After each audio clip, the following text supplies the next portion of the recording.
que hay una idea que me ha acompañado durante muchos años. Es una frase que ha sido muy importante para mí, escrita por el premio Nobel, escritor y también sobreviviente del Holocausto, Elie Wiesel, y dice así: si quienes sufrieron tuvieron el valor para contar su historia, nosotros tenemos la responsabilidad de escucharla. No conocí esa frase de Wiesel en mi adolescencia, que fue la época en la que estaba decidido que no quería hacer ninguna otra cosa en el mundo que no fuese ser escritor y psicólogo. Pero cuando la conocí años después, entendí que esa frase describía una de las que probablemente sea de las ideas o de los intereses más grandes que he tenido a lo largo de mi vida, que es poder escuchar y contar historias con significado. Tengo casi 30 años haciendo psicología y he tenido oportunidad de escuchar muchísimas historias, algunas dolorosas, llenas de soledad, de miedo, pero también muchas luminosas, repletas de valentía, de lucha, de esfuerzo. Podría también contar algunas historias sobre la literatura, que tiene un material hermosísimo y que nos puede acompañar, pero me voy a concentrar en contarles hoy 3 cosas que me han enseñado mis pacientes. El poder de los vínculos. En psicología, en ciencias de la salud también, en general, ciencias sociales, solemos decir que un factor protector es un recurso personal o social que de alguna manera puede facilitar nuestro bienestar. Un factor de riesgo es una amenaza personal o social que puede atentar contra nuestro bienestar. Miren, no hay ningún factor protector más importante que nuestros vínculos. No existe ningún factor protector más importante. Mis pacientes me lo han enseñado, es algo que también podemos ver y que no es sorprendente, está en la literatura y en la abrumadora cantidad de trabajo investigativo que hemos hecho en psicología durante décadas.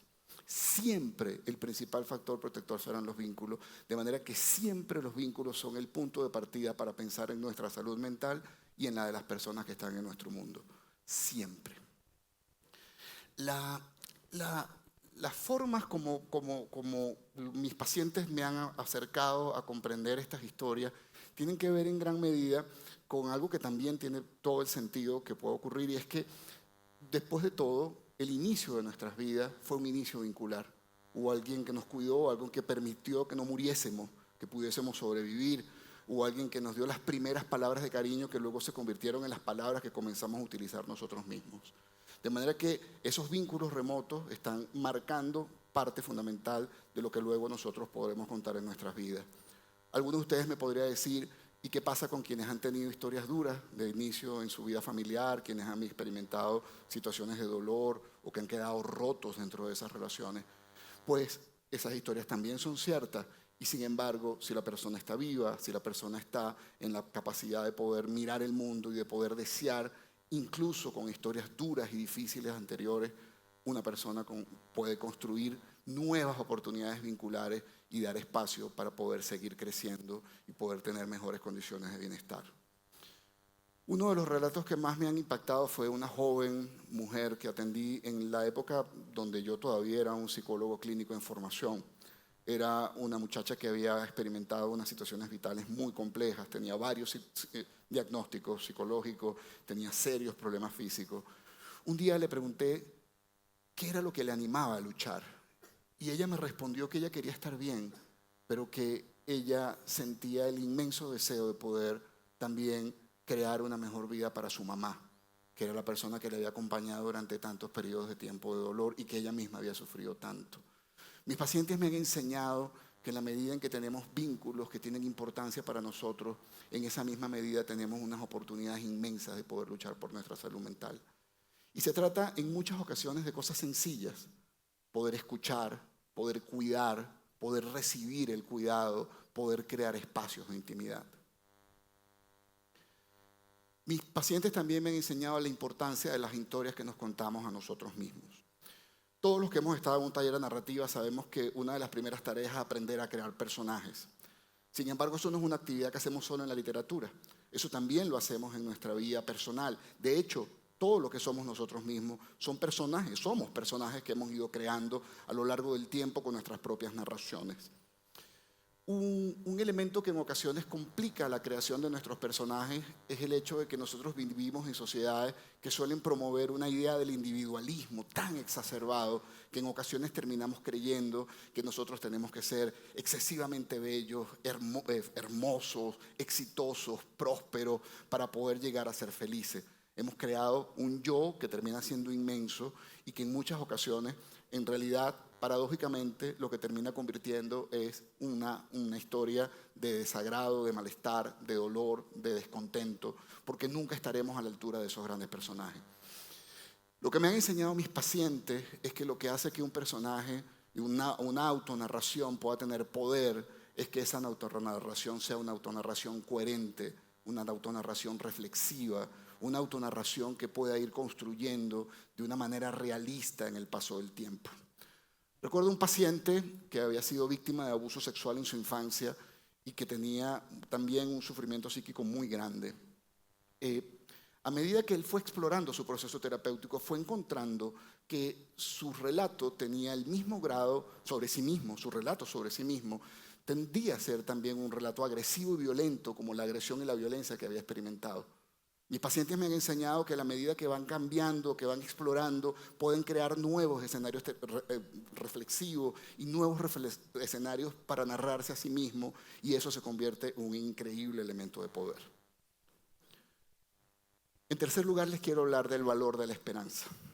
La esperanza está continuamente en nuestras conversaciones, pero muchas veces perdemos de vista el poder de la esperanza y algunos de sus significados más interesantes. La esperanza está en aquella persona que busca ayuda en algún momento porque siente que en el fondo, si pasa algo, de repente su circunstancia podría cambiar.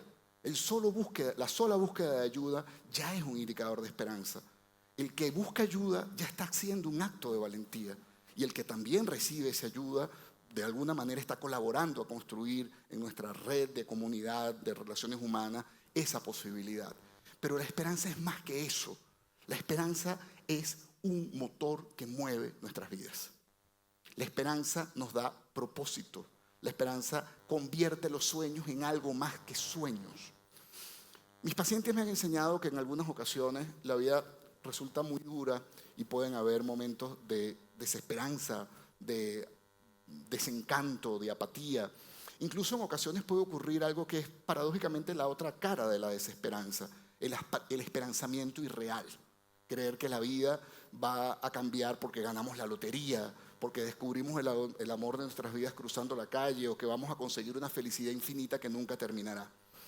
Autores como Martin Seligman y muchos autores, comenzamos con Seligman, plantearon la idea de la desesperanza aprendida, que es un sentimiento que nos va llevando a experimentar la sensación de apatía, de desencanto, y que se condiciona por el hecho de sentir que después de muchas experiencias negativas, el mundo de alguna manera, lo que nos pasa en la vida es incontrolable.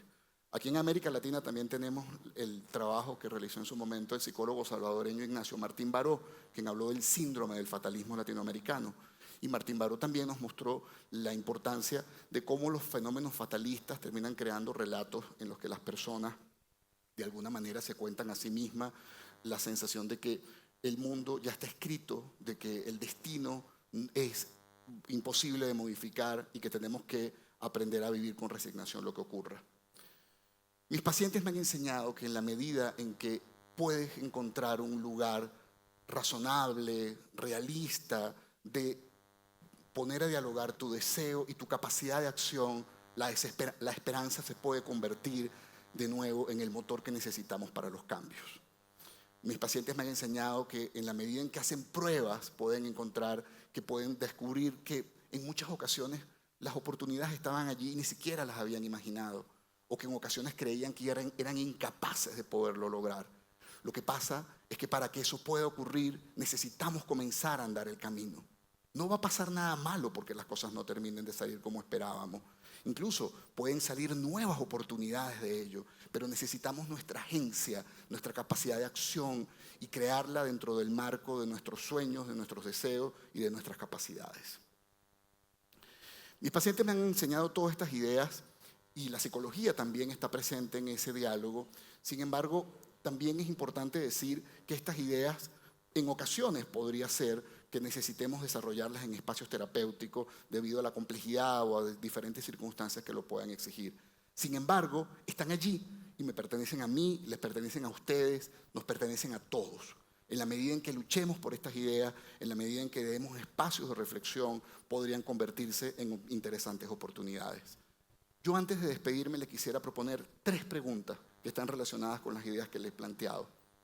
La primera es, ¿cuáles son los afectos y relaciones que alimentan mi vida? Pueden ser sus padres, sus abuelos, sus hermanos, una pareja, pueden ser múltiples personas. Allí, en ese lugar, está el tesoro de sus vínculos interpersonales y está uno de los elementos que deben cuidar más y construir en estas vidas. La segunda pregunta, ¿qué tan coherente, realista y compasiva es la historia que me cuento sobre mí mismo? Es una historia del pasado, es una historia de miedo, es una historia de ilusión.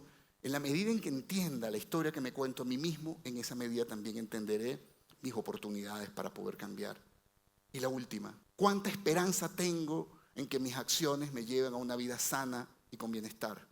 La respuesta a eso es cómo funciona el motor que en este momento mueve sus vidas. Hace 30 años, casi 30 años, comencé a hacer psicología. Siento que después de todo ese tiempo me gusta cada día más mi carrera. Creo que es porque recibí un regalo y creo que ese regalo lo debo agradecer.